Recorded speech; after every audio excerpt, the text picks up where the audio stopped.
Page number 271 निकालें, volume 1 page number 271। ये online students आवाज करो, ये सर जरा गैप बढ़ा लें यार आपस में, 2-3 से ज्यादा कैंडी लोग किसी ये 33 से जरा शुरू करें, रिवाइज ना प्लीज चीजें करें शुरू। जी अलग शुक्र है जी, शुरू प्लीज। किसी डेस्क पे 3 से ज्यादा लोग नजर ना आए प्लीज, और अगर 3 भी बैठे हैं तो खुले खुले बैठे। शुरू करें जी प्लीज, पेज 271। जान दे वॉल्यूम 2 यार, 2-2 मिनट पहले रख लें हर पॉइंट के लिए, बाकी फिर मैं साथ साथ डिस्कस करता हूँ। तो पॉइंट चैप्टर 10.1 कैलकुलेटर से निकालने शुरू हो जाए पढ़ के। ये पेज 271 है जी, वॉल्यूम 1। अपना आंसर निकालो, जाने पीछे चले जाए, खुले होकर बैठ जाओ, क्या करना पढ़ के। ये ऑनलाइन स्टूडेंट्स अपने आंसर्स भेजें। आंसर प्लीज सभी बताइए जब मैं पूछूंगा, वरना बाकी को कर लेना तो। जी हो गई वर्किंग, कर ली वर्किंग। डायल्यूटेड ईपीएस निकालनी है, लेकिन हमेशा पहले क्या निकालना है, बेसिक फिर पोटेंशियल ऑर्डिनरी शेयर है इसमें। कौन कौन से होते हैं वैसे पोटेंशियल ऑर्डिनरी शेयर्स?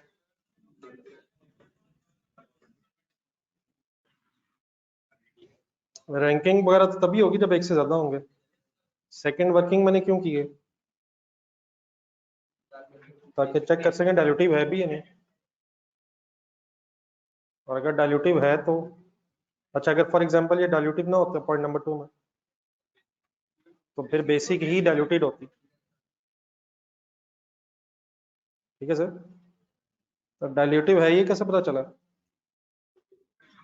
बेसिक से कंपेयर करके। तो डायल्यूटिव अगर आपने निकालना है तो डायल्यूटेड ईपीएस अगर निकालनी है तो पहले क्या सामने आना चाहिए, बेसिक आएगी तो देन अगली वर्किंग है।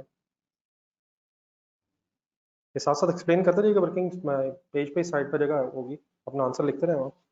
वैसे रजिस्टर पर अगर लिखना तो वहाँ भी ठीक है, लेकिन अगर साथ जगह है वहाँ लिख लो।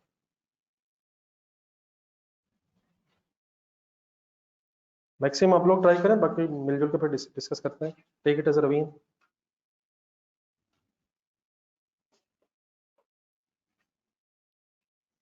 जी ठीक हो ना ऑनलाइन स्टूडेंट्स?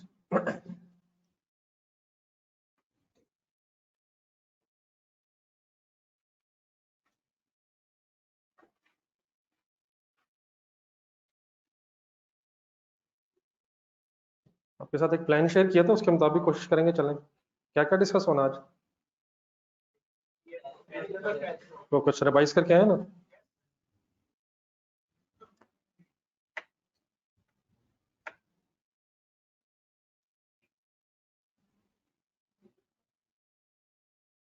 ये नोट हो गया?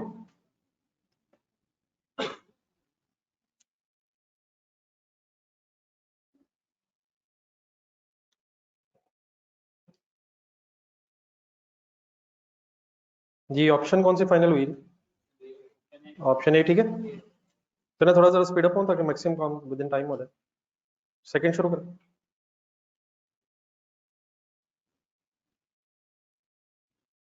ब्रैकेट में जरा 20 जून मिसप्रिंट हुआ, 30 जून करना मेरा, आखिरी लाइन होगी आपके पास। ऑप्शंस के ऊपर जो 20 जून लिखा हो ना, 30 करना ईयर एंड। अपना अपना डिसीजन लेने, आंसर तभी बताइए जब मैं पूछूं। जी ऑनलाइन स्टूडेंट्स पॉइंट नंबर 2 का आंसर ढूंढना क्या है आपने? कोई इश्यू ऑफ शेयर ऐसा होता है जिससे कंपैरेटिव में चेंज आए, फॉर वैल्यू या फॉर नो वैल्यू, लेकिन आपने कौन सा ढूंढना है जिससे कंपैरेटिव ईपीएस 6 से ज्यादा हो जाए। तो 6 से ज्यादा भी ईपीएस कब होगी, जब बेस में शेयर्स ज्यादा होंगे या कम होंगे। तो राइट शेयर से कोई कंपैरेटिव ईपीएस पे फर्क पड़ेगा?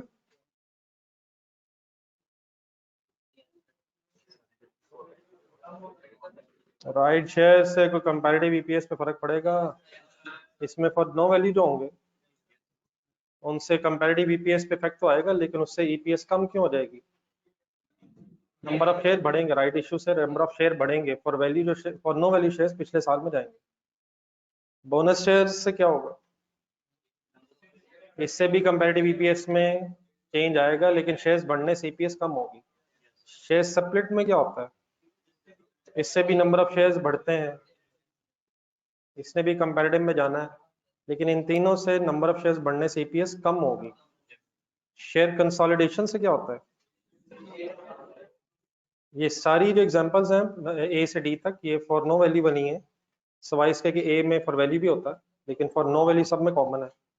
लेकिन पहले तीन में शेयर्स में इजाफा होने से ईपीएस कंपैरेटिवली कम हो जाएगी। तो हमारा आंसर ऑप्शन डी क्यों है?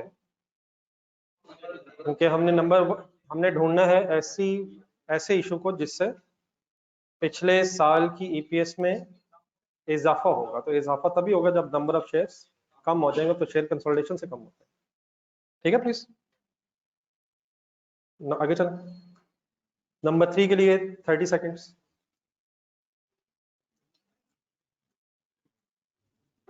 जी ठीक है बड़ा ऑनलाइन स्टूडेंट्स। ये डाइल्यूटेड पे इम्पैक्ट किस किस वजह से आएगा sir? Option option option A B C D. Right shares पे इफेक्ट आएगा, राइट शेयर्स की वजह से डाइल्यूटेड पे इफेक्ट आएगा। किस पे आ गया होगा?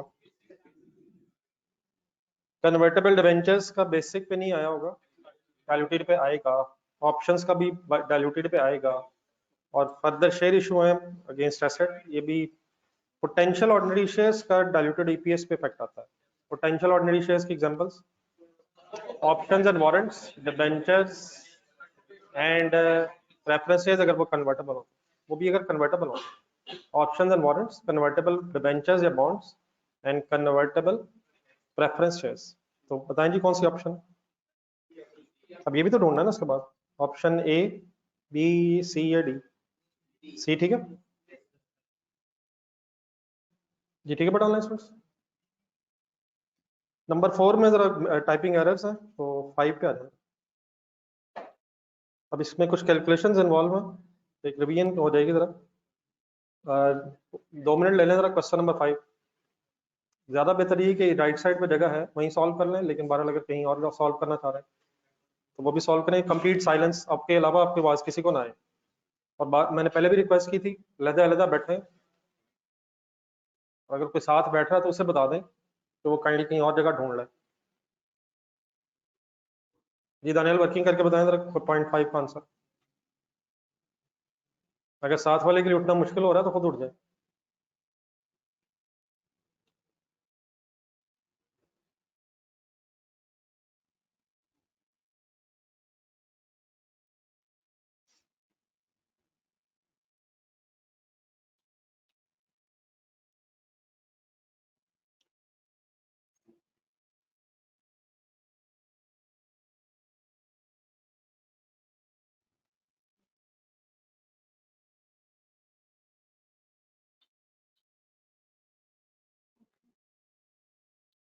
हो गया ये ऑनलाइन ऑप्शन। ये 6 और 7 भी करेंगे कंप्लीट।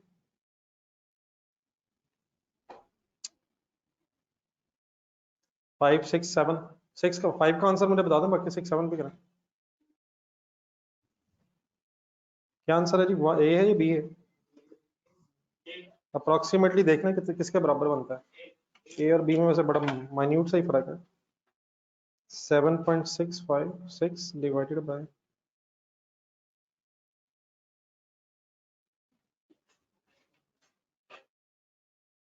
सही राउंड ऑफ भी सही करना है जरा। जॉनसन साहब को बता दो। ऑप्शन ए ठीक है जी? नहीं हो रहा? 6 और 7 कंप्लीट करें, थोड़ा स्पीड अप हो रहा।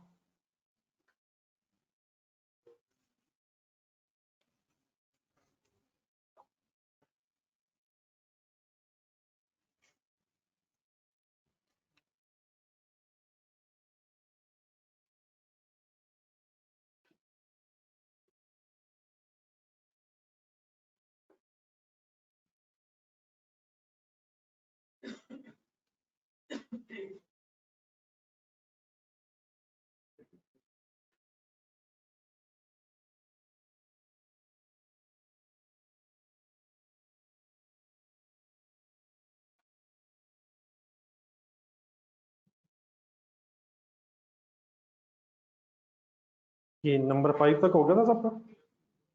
नंबर 5 ऑप्शन ए फाइनल है सबका। ऑनलाइन स्टूडेंट्स अपने आंसर भेजें प्लीज। 6 अगर किसी ने कर लिया 7 करें, फिर 6 7 का इकट्ठा डिस्कस कर लेते हैं कि जरूरत पड़ती है।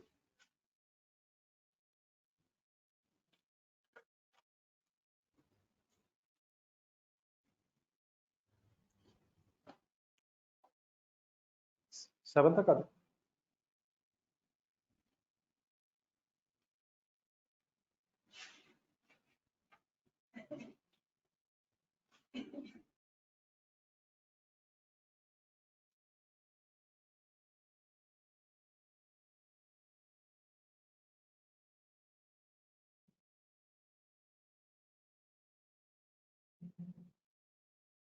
जी 6 का क्या फाइनल वर्ड? ऑप्शन बी ठीक है, 7 करें फाइनल। जो कर लें कर लें, जो करें 7 तक इकट्ठे हो जाएंगे।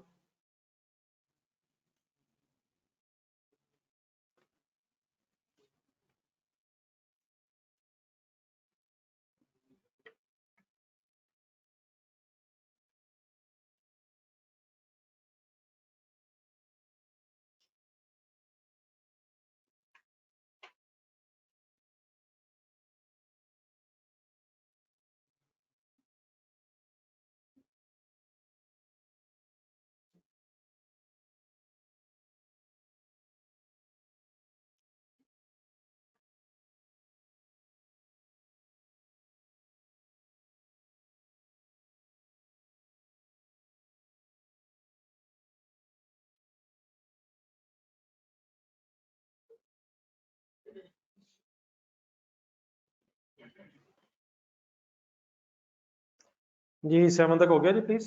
7 ए 8 मेरे साथ करना जरा, 7 तक इकट्ठे हो।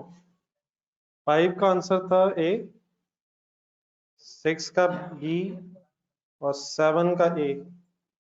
एनी कंफ्यूजन जी ऑनलाइन स्टूडेंट्स?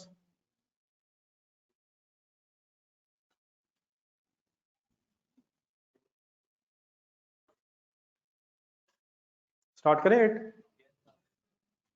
8 में जरा एक छोटा सा मसला है, पहले जरा रिजॉल्व करवा दें जरा।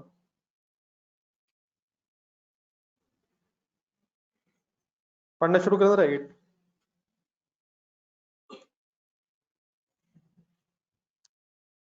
वन फॉर 3 राइट इशू हुआ है 16 पे। मार्केट प्राइस इस वक्त 22। कॉम्बिनेशन इशू है, और वैल्यू लैदा करना है और नो वैल्यू लैदा करना है। The previous years financial statement showed an earning per share figure of 4. There was no other issue of shares during the year. What will be restated earnings per share figure for comparative purposes in the current year financial statements? Current year में खड़े होके आपने ये बताना है कि पिछले साल की ईपीएस क्या होगी। इस साल खड़े होके क्या बताना है? पढ़ ले, दोबारा पढ़ ले जरा, 1 मिनट।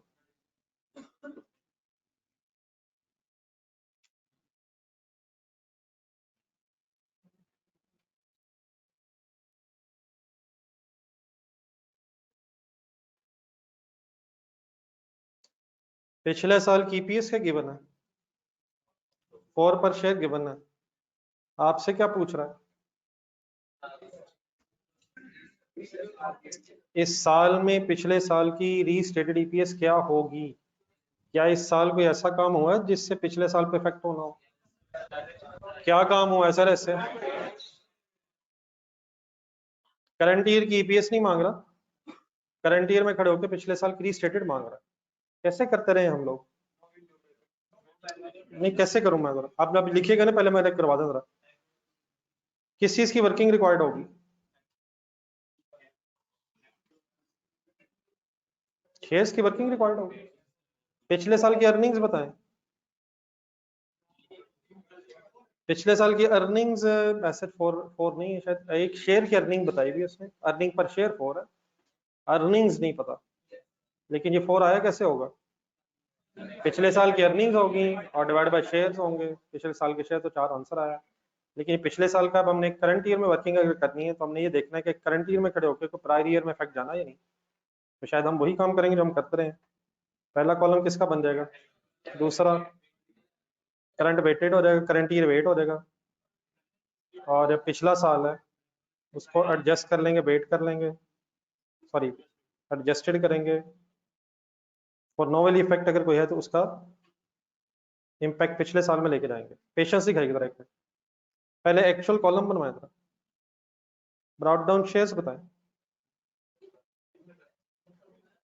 ध्यान से पढ़े सर, इंशाल्लाह पता सारा चल जाना है। ब्रॉट डाउन शेयर्स बताएं। सही कह रहे हैं, गिवन नहीं है, सिर्फ क्या गिवन है, फर्स्ट लाइन पढ़े। ये पता है कि 3 शेयर्स अगर थे तो एक और देना है, तो यकीनन हमारे पास टोटल शेयर्स होने चाहिए, और टोटल शेयर्स की बेस पे मल्टीप्लाई 1/3 होना चाहिए। लेकिन उसकी अगर इन्फॉर्मेशन नहीं है, कंसिडरेशन एक सेकंड बोर्ड पर देखें, क्या मैं कह सकता हूँ कम से कम 3 तो थे, तभी एक और देना है।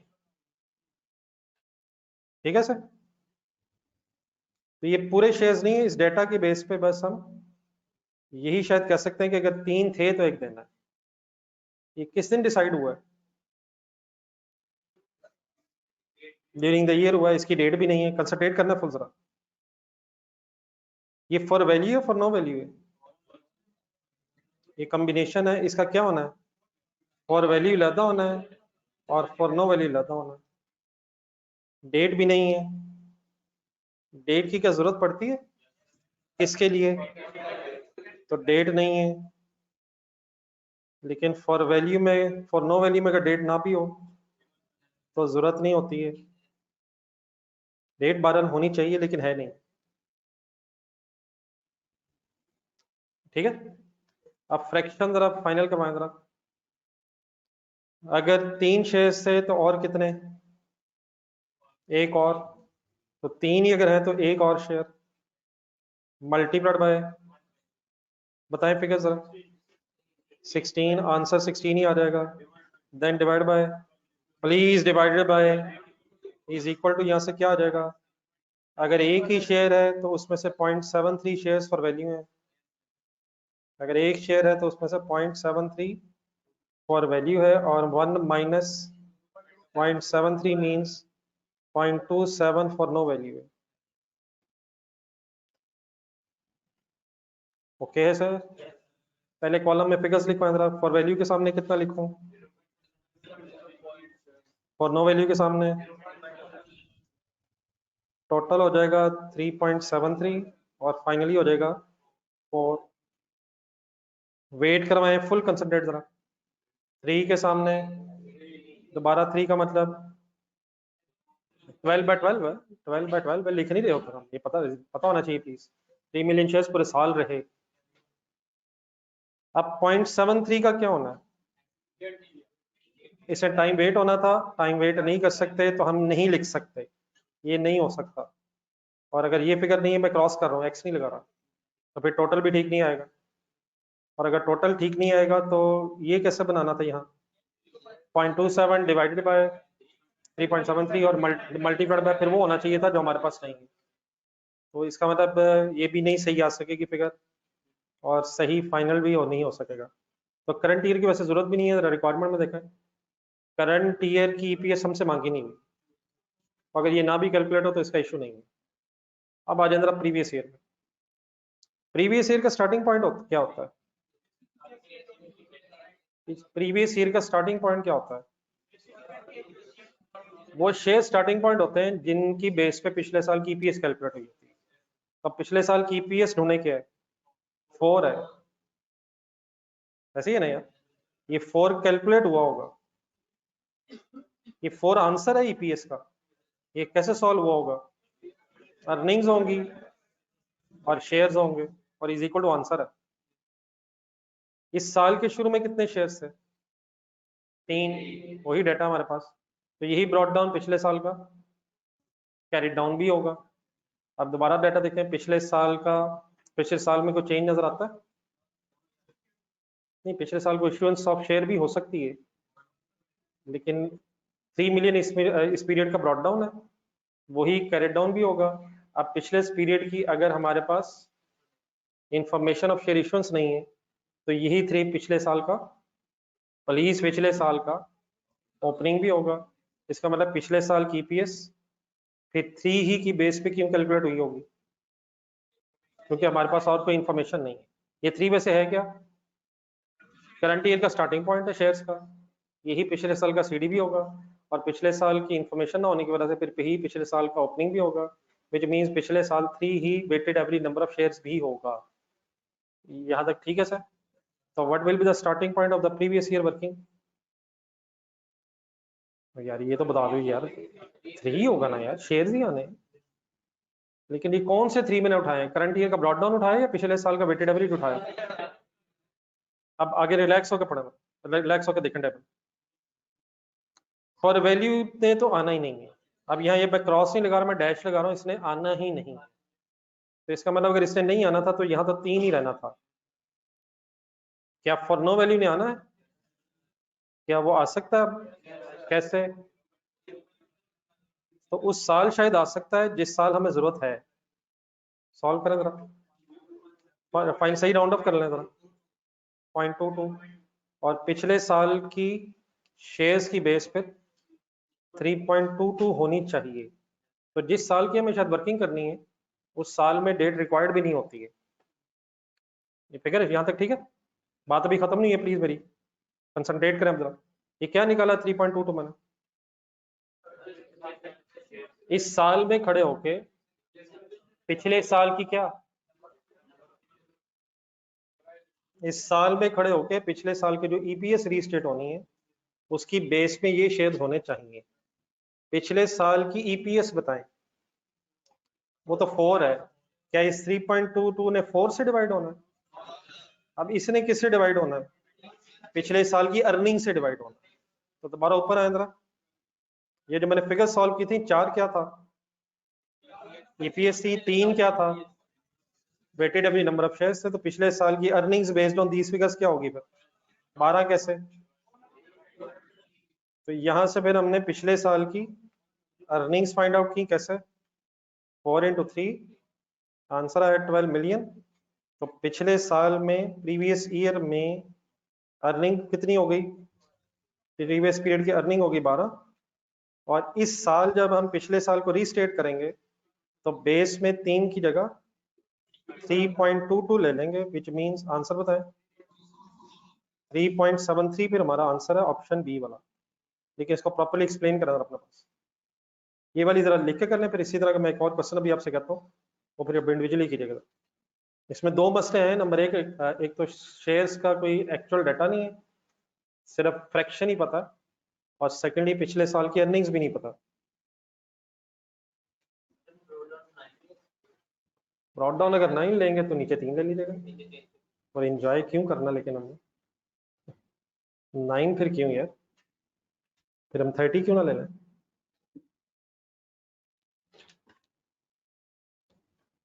जब तक फ्रैक्शन सेम है तो आप ले सकते हैं ये।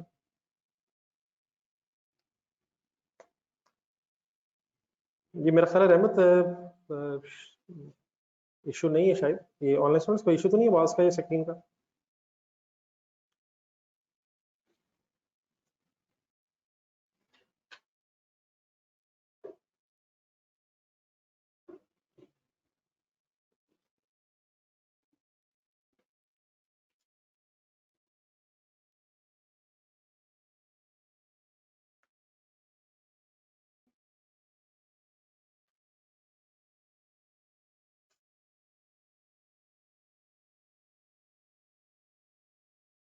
जी रहमत, मेरा ख्याल है ये आपका स्पेसिफिक इशू आ रहा है। आप देख लो, मैंने फिगर्स आपके सामने सॉल्व किए हैं, अब जरा इतना चेक करना जरा, क्वेश्चन साथ रख के।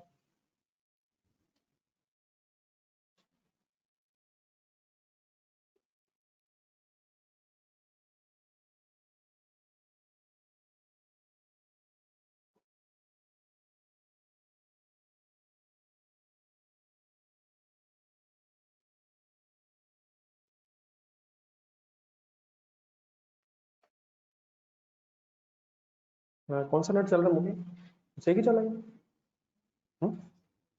दूसरा नहीं?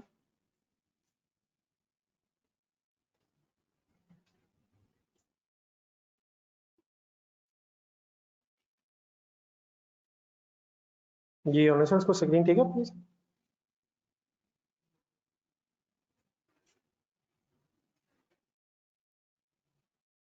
ये करंट ईयर में वेटेड की कैलकुलेशन इसलिए नहीं की क्योंकि हो भी नहीं सकती है, डेट नहीं है और रिक्वायर्ड भी नहीं है, हो भी नहीं सकती, डेट नहीं है। करंट ईयर में आपको फॉर वैल्यू के लिए जरा डेट चाहिए होती है ताकि आप टाइम पीरियड गिन सकें।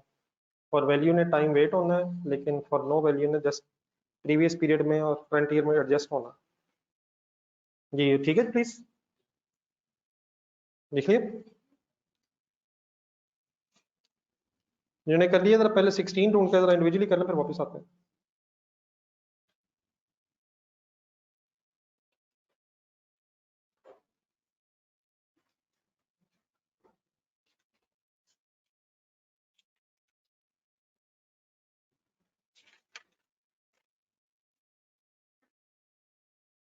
पेज नंबर 274 पे 16 ढूंढ के जरा कंप्लीट करें पहले।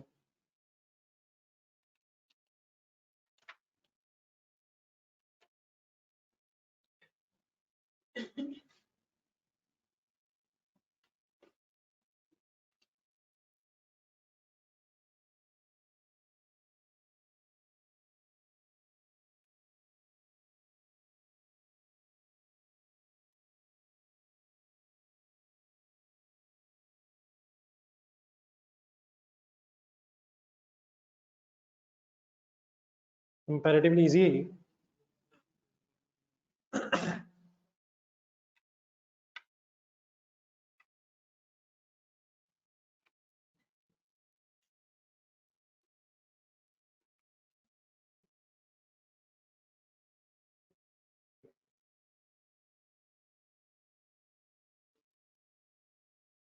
जी क्या आंसर आता है जी? 6.38 सही है।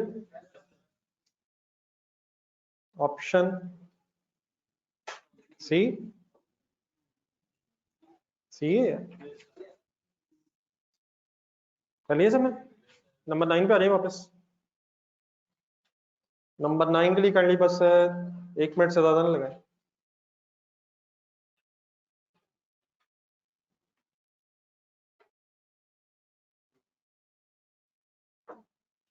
नंबर 9 नंबर 10, एक एक मिनट दोनों के लिए।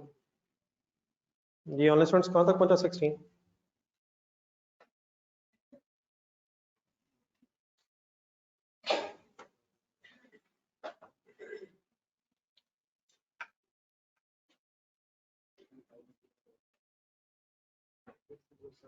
16 हो गया बेटा कंप्लीट ऑनलाइन स्टूडेंट्स?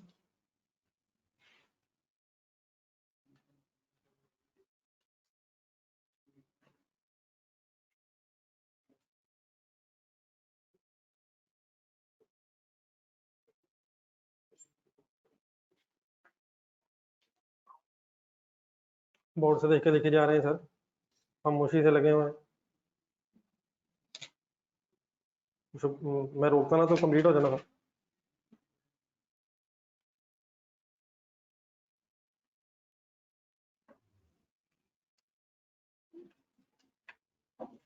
ऑप्शंस डायल्यूटिव होती हैं, लेकिन ऑप्शंस का कौन सा हिस्सा डायल्यूटिव होता है? वो नो वैल्यू निकालना पड़ता है। इंक्रीमेंटल अर्निंग हमेशा जीरो होगी और बस शेयर्स जो है फॉर नो वैल्यू वो बेस में आ जाएंगे।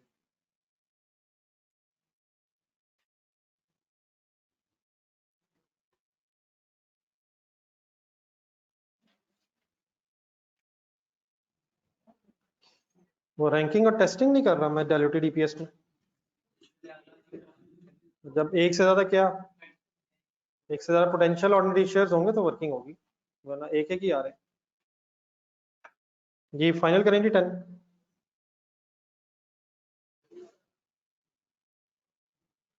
जी ऑनलाइन स्टूडेंट्स।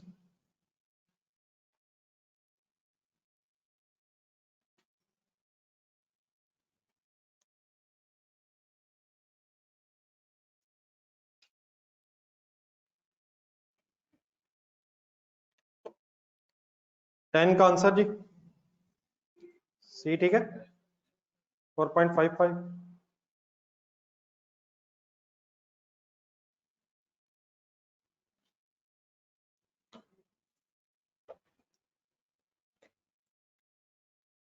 चलें जरा 10 से ऑनवर्ड जरा थोड़े से थ्योरेटिकल से आएंगे, वो मेरे साथ ही जरा सोच के कर लें।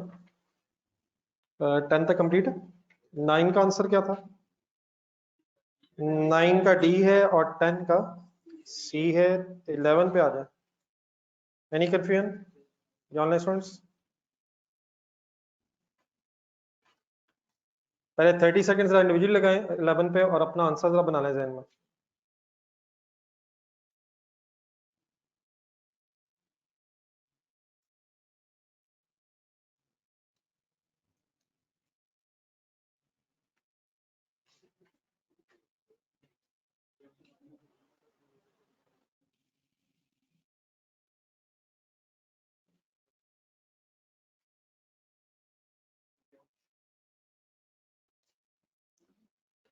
जी ऑनलाइन स्टूडेंट्स 11 ऑप्शन बतानी है।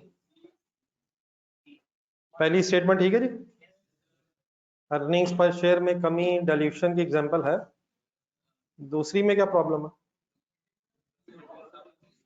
लॉस बढ़ना डाइल्यूशन है, लॉस का होना डाइल्यूशन। अगर इसी को एंटी डाइल्यूशन समझ के पढ़े तो फिर 1 गलत है शायद और 2 सही है, लेकिन डाइल्यूशन के एंगल से 2 में क्या प्रॉब्लम है? Reduction is not an example of dilution, increase in loss per share is an example of dilution. आ जाएगा याद? तो कौन सी ऑप्शन बनेगी? ए बी सी डी सही है। 12 देखें।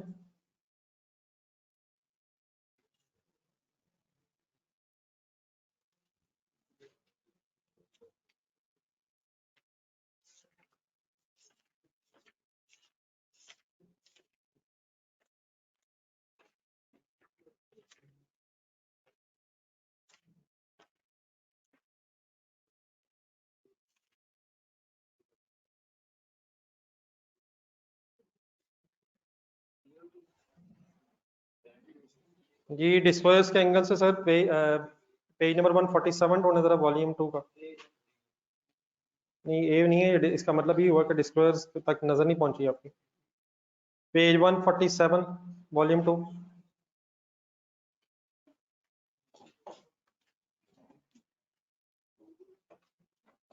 इस पेज के एंड पे एक एग्जांपल थी, इसको डिस्प्लेस का एंगल से सॉल्व किया था हमने। ए ट्रिप डबल ए जी, इसका आंसर मिल जाएगा जरा कहीं इस वक्त ढूंढ सकते हैं?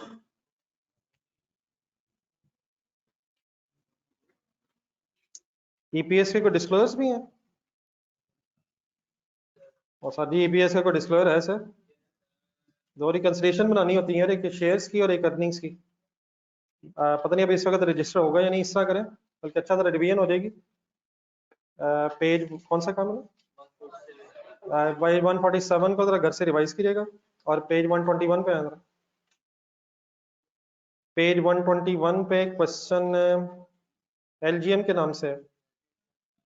कोशिशें करेंगे कि थोड़ी सी जो डिस्कशंस होती हैं उसकी बेस पे एक फाइनल प्रैक्टिस भी हो जाए। तो पेज 147 को रिवाइज करके जरा ये एलजीएम अटेम्प्ट करके आइएगा, कल पे डिस्कस कर लेंगे। कर लिया हुआ? नहीं वो कल फिर डिस्कस कर लेंगे ना।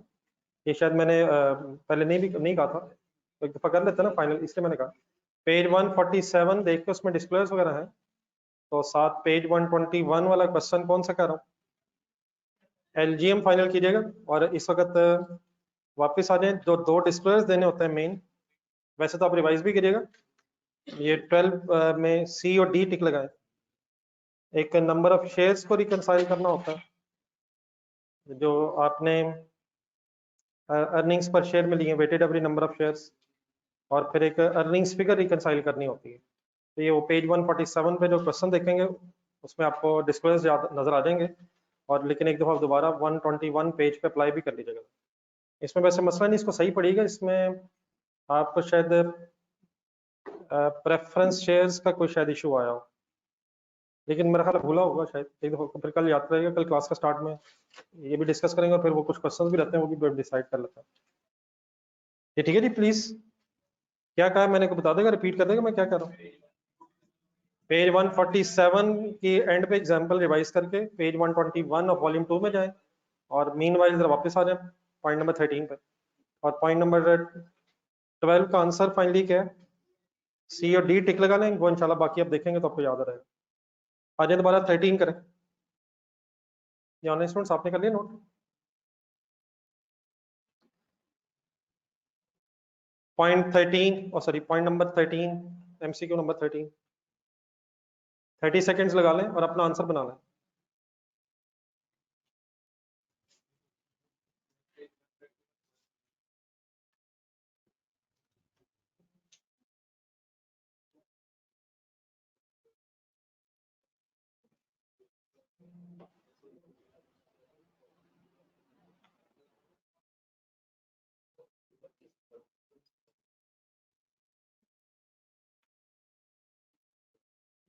जी फर्स्ट पॉइंट ठीक है, क्या मसला है? अगर नेगेटिव फिगर है तब भी प्रेजेंट करना है, शुड नॉट बी प्रेजेंटेड लिखा हुआ, तो पहली स्टेटमेंट ठीक नहीं है। सेकंड जरा मेरे साथ जरा अंडरस्टैंड भी करने में कहता है if basic and diluted earning per share equal हो सकता है कब? जब पोटेंशियल एडिशनल शेयर्स नहीं होंगे, तो जब बेसिक है वही डाइल्यूटेड है, तो उसमें केस में कहता है dual presentation can be accomplished in one line. मतलब इसका ये है कि अगर बेसिक और डाइल्यूटेड इक्वल है तो अब आप बेसिक फॉर एग्जांपल 5 है, 5 पर शेयर, और डाइल्यूटेड और पोटेंशियल और सॉरी पोटेंशियल ऑर्डिनरी शेयर्स नहीं है, देयरफॉर डाइल्यूटेड भी 5 है।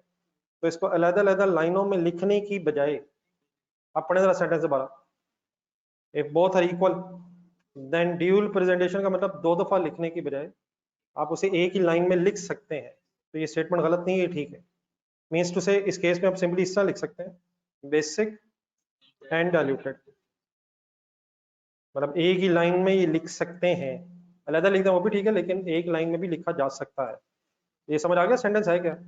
लेकिन अगर बेसिक और डाइल्यूटेड डिफरेंट है वो तो फिर डेफिनेटली आप अलग ही प्रेजेंट करेंगे। ये किस केस में अलाउड है? तो इस केस में पॉइंट नंबर 1 समझ आ गया कि गलत है, और पॉइंट नंबर 2 ठीक है, देयरफॉर ऑप्शन नंबर बी या सी, बी इसका आंसर बन जाएगा। First is false and second is true. तो ये जरा इसके साथ लिख लें जरा, ड्यूल का मतलब एक ही लाइन में इस तरह से प्रेजेंटेशन हो सकती है। इस तरह का किया होगा आप लोगों ने, अगर कोई याद आ जाए तो बताएंगे, रिवाइज या रिवाइज किया होगा आपने, कहीं आया ऐसा? क्वेश्चन नंबर 9 नहीं कोई और, मेरा ख्याल छोटे छोटे क्वेश्चन आते हैं कहीं। सबसे पहले चांद में आया था, चांद में जब आप लोगों को मैंने एक दफा जमाने में सवाल दिया था, अगर वो के बेसिक एंड डाइल्यूटेड लेकिन पोटेंशियल ऑर्डिनरी शेयर्स ही नहीं है तो बेसिक ही डाइल्यूटेड। बाकी डेफिनेटली और भी एग्जांपल्स होंगी, लेकिन जिस क्वेश्चंस में पोटेंशियल ऑर्डिनरी शेयर ही नहीं है वहां बेसिक और डाइल्यूटेड सेम होंगे, डाइल्यूटेड भी जीरो नहीं होगी, बेसिक ही डाइल्यूटेड होगी। 14 पे 14 ट्राई करें, लगाएं 30 सेकंड।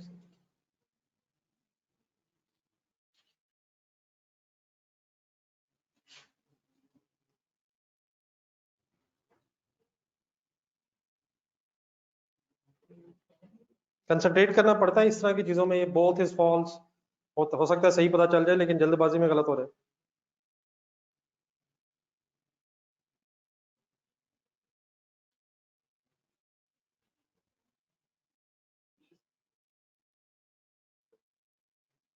वैसे आसान ही निकला है।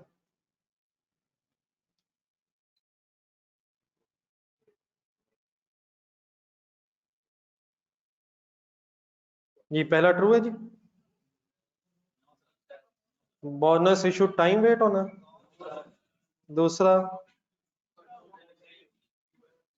फुल मार्केट वाली टाइम वेट होना सर। तो कौन सी स्टेटमेंट गलत है, कौन सी सही है, तो ऑप्शन कौन सी है? ठीक है बी, एनी कंफ्यूजन? 15 के लिए 30 second.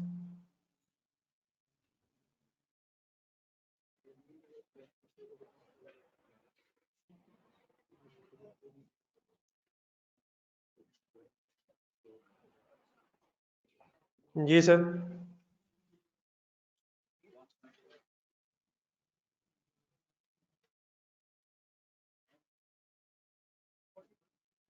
Option A B C D alpha beta gamma. कैसे कर वर्किंग? बेसिक मांग रहा, स्टार्टिंग पॉइंट क्या होता है? Basic earnings, basic earnings, profit after tax में से आप माइनस करवाएं, ऑर्डिनरी डिविडेंड माइनस होगा,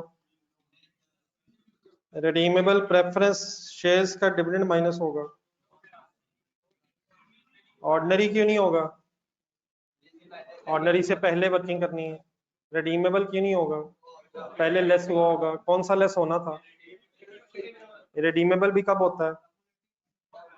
अगर कम्युलेटिव हो तो वेदर नॉट डिक्लेयर्ड पे होता है, और अगर नॉन कम्युलेटिव हो तो डिक्लेयर्ड पे होता है। ये रिडीमेबल है नहीं, इसलिए माइनस करने वाली बहस नहीं है। डिवाइडेड बाय नंबर ऑफ कौन से शेयर्स? इश्यूड शेयर्स या ऑथराइज शेयर्स? ऑथराइज ही होते हैं यार। ऑथराइज शेयर्स तो सिर्फ डिस्क्लोज होते हैं, इनकी डबल एंट्री है ही नहीं। तो याद आ जाएगा प्लीज। तो 2 मिलियन शेयर्स, 2 लाख या 2 मिलियन? हाँ जी, 2 मिलियन शेयर कैपिटल दिया हुआ है। ठीक है, जज़ाकल्लाह जिन्होंने देखा। 20 लाख रुपए हैं और 10 रुपए का एक शेयर है। शेयर से डिवाइड करना है या शेयर कैपिटल से? इश्यूड शेयर्स या ऑथराइज शेयर्स? Issued shares 21। ठीक है, 17 करें।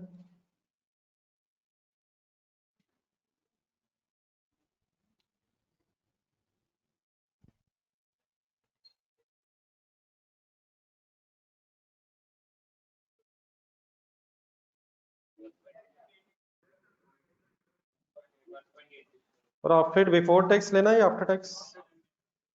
Any irredeemable preference dividend divided by 2 lakh या 20 लाख? 20 लाख क्या है? शेयर कैपिटल है। डन है प्लीज डी। 18 करें। स्क्रीन ठीक है या है प्रॉब्लम? ये जरा देखिएगा जो है फ्लो है या सही? जरा ज्वाइन कीजिएगा तो क्लास। नहीं, अपने मोबाइल वगैरह से ज्वाइन करके देखो।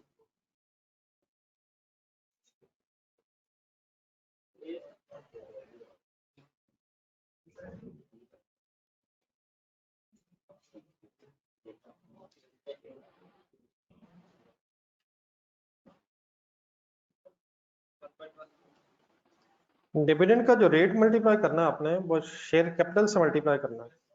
ये 5 लाख शेयर्स हैं, ये शेयर कैपिटल है, ये पढ़ के पता चलेगा। और एक शेयर 10 रुपए का है, तो पहले शेयर कैपिटल बनाएं, फिर रेट से मल्टीप्लाई करें 6%, 3 लाख, और डिवाइडेड बाय बेसिक ही निकालनी है, ऑर्डिनरी शेयर्स 5 मिलियन। अब यहाँ शेयर्स हैं, ये शेयर कैपिटल है। सेंटेंस पढ़ के समझ आ जाता है? ऑप्शन ए ठीक है। 19 करें, स्पीड अप हो जाए जरा। ऑप्शन ए बेटा ठीक है ऑनलाइन स्टूडेंट्स।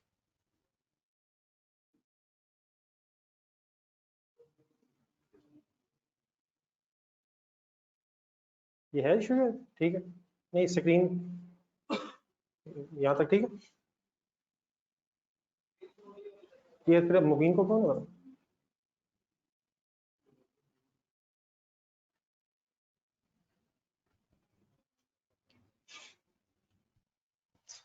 क्वेश्चन नंबर 19 पढ़े, माइंड अप करें, उससे देखें क्या मांग रहा है। कर दे working. Weighted every number of shares मांग रहा है।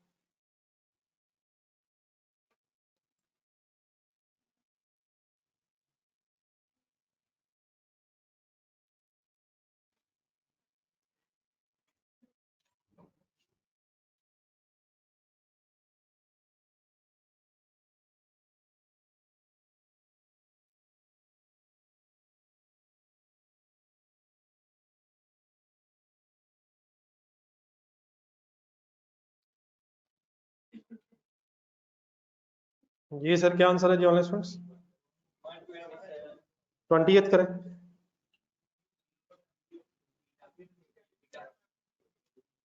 जी बेटा ऑनलाइन स्टूडेंट्स, 19 हो गया।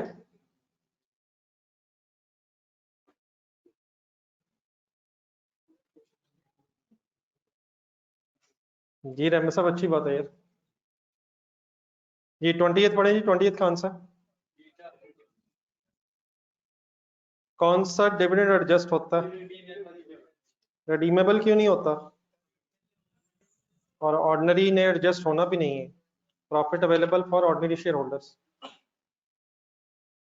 ठीक है सर। कौन से पेज पे हैं आप?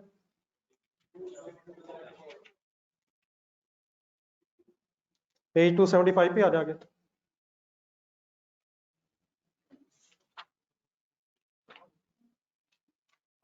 कैश फ्लो स्टार्ट करें।